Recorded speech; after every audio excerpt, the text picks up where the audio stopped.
Welcome back to a new video. In this we will discuss four chambers of heart,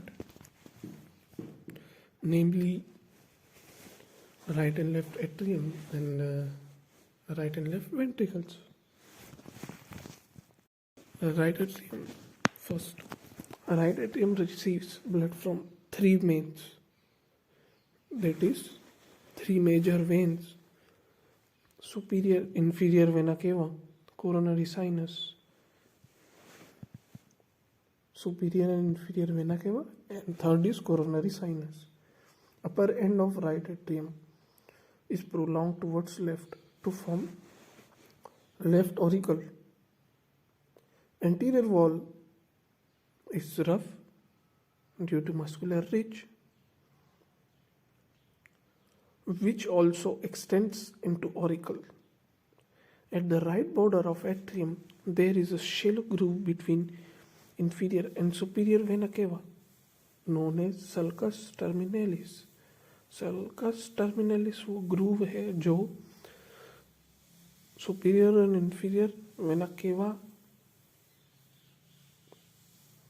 के बीच में बना है और यह राइट बॉर्डर में है. It is produced by internal muscular ridge called crista terminalis. मतलब जो सल्कस टर्मिनेलिस है वह इंटरनल रिज है, मस्कुलर रिज है. किसका? क्रिस्टा टर्मिनेलिस का. The upper part of sulcus terminalis contains SA node which is pacemaker of the heart. जो ये तो अपन जानते हैं कि pacemaker of heart SA node है. उसके बाद अगर अपन बात करें तो पोस्टीरियर वॉल जो रहती है ना, इसकी स्मूथ रहती है between right and left atrium. There is a thin partition called inter atrial septum. जो राइट और लेफ्ट एट्रियम है उनके बीच में इंटर एट्रियल सेप्टम है. There is oval depression called fossa ovalis. इसमें एक ओवल डिप्रेशन होता है इंटर एट्रियल सेप्टम में. वो किसका रेमिनेंट होता है? Foramen ovalis. फोरामेन ओवेल या ओवेलिस इसका रेमिनेंट होता है. कौन? Fossa ovalis.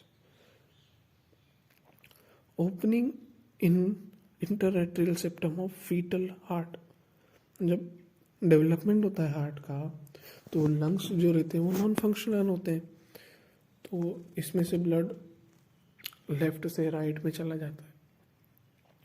तो इसका तात्पर्य यह है कि जो फोरामेन ओवेलिस है उसका जो रेमिनेंट है वो फोसा ओवेलिस है. ये अडल्ट में मिलेगा और फोरामेन ओवेलिस इन्फेंट्स में मिलता है. During development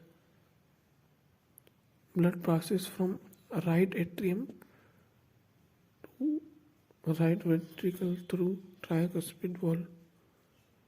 It consists of three leaves, walls of heart in composed of dense connective tissue.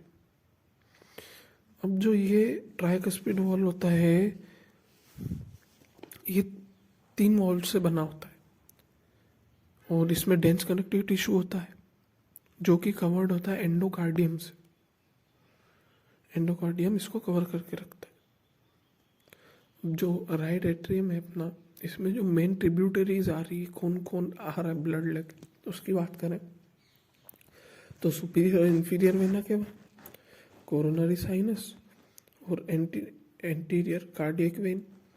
जो एंटीरियर कार्डियक वेन है ये कोरोनरी साइनस का ही एक पार्ट है.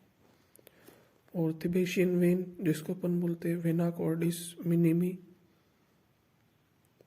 और कुछ कैपिलरीज रहती हैं जो मसल को ड्रेनेज करती है, मसल का ड्रेनेज करती है. तो ये राइट एट्रियम अपना समाप्त हुआ.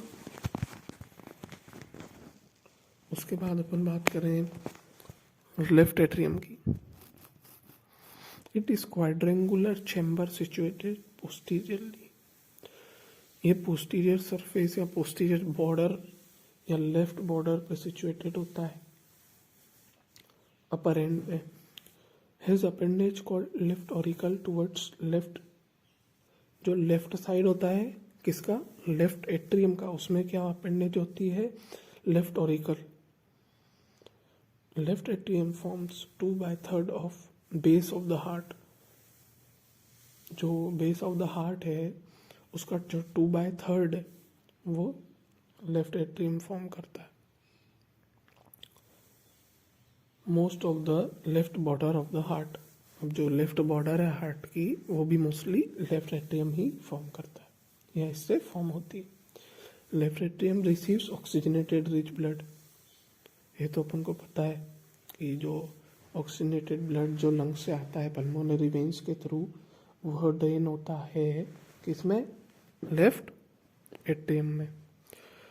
It pumps blood into left ventricle through bicuspid और मेट्रियल वॉल।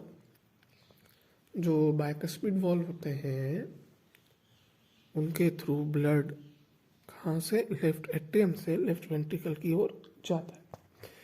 तो ये अपना लेफ्ट एट्रियम खत्म हो।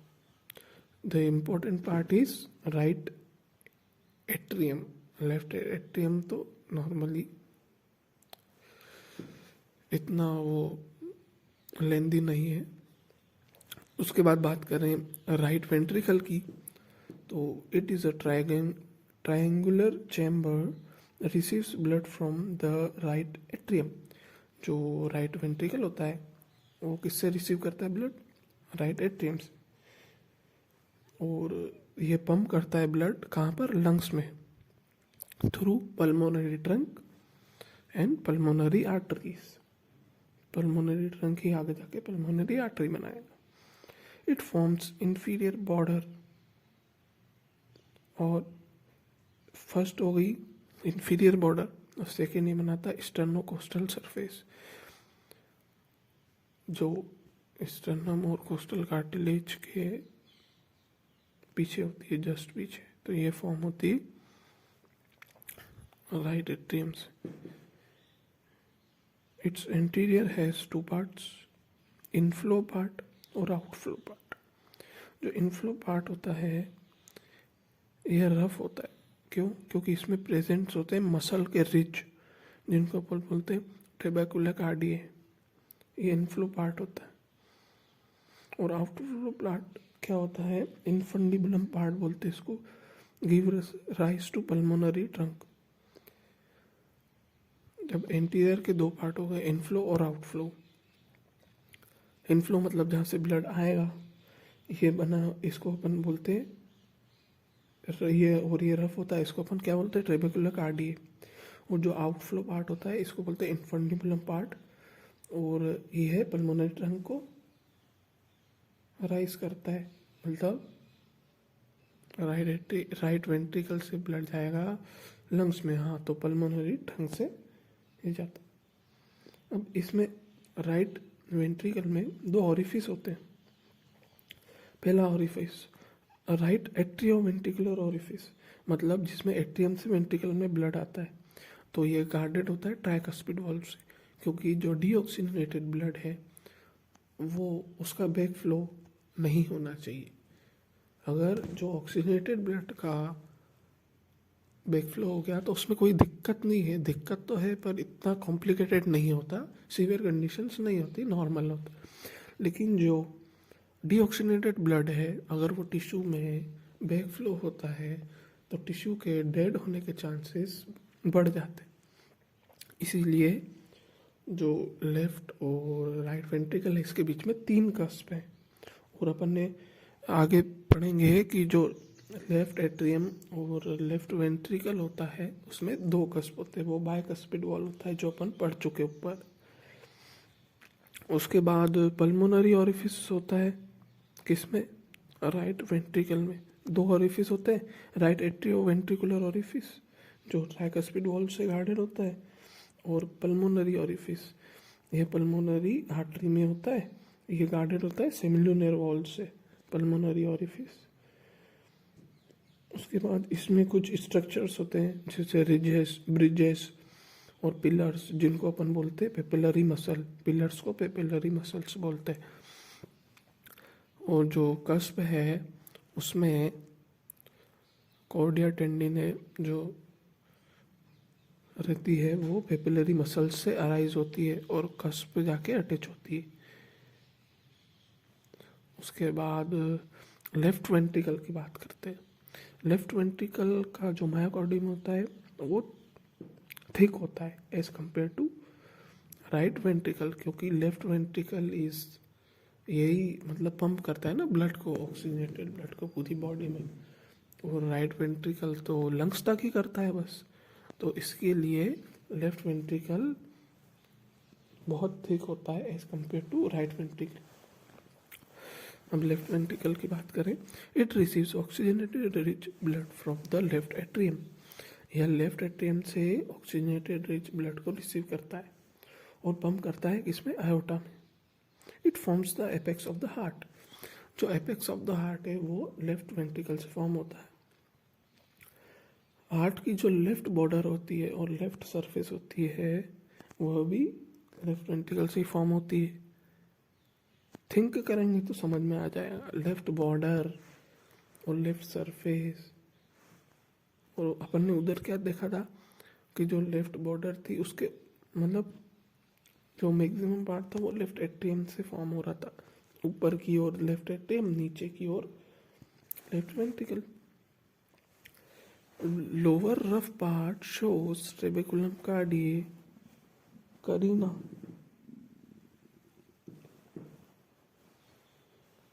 लोअर रफ पार्ट जो होता है लेफ्ट वेंट्रिकल का, ट्रेबेकुलम कॉर्निया होता है उसमें, और upper smooth part is aortic vestibule which give rise to ascending aorta। जो अपर स्मूथ पार्ट होगा वो असेंडिंग एओर्टा को राइज करता है। उसके बाद लेफ्ट एट्रियोवेंट्रिकुलर ओरिफिस, इसमें भी दो ओरिफिस होते हैं जो एट्रियल और वेंट्रिकल के बीच में होगा। ये देखो इसमें आ गया ना बाइकस्पिड वॉल, इसमें बाइकस्पिड वॉल्स लगे होते हैं।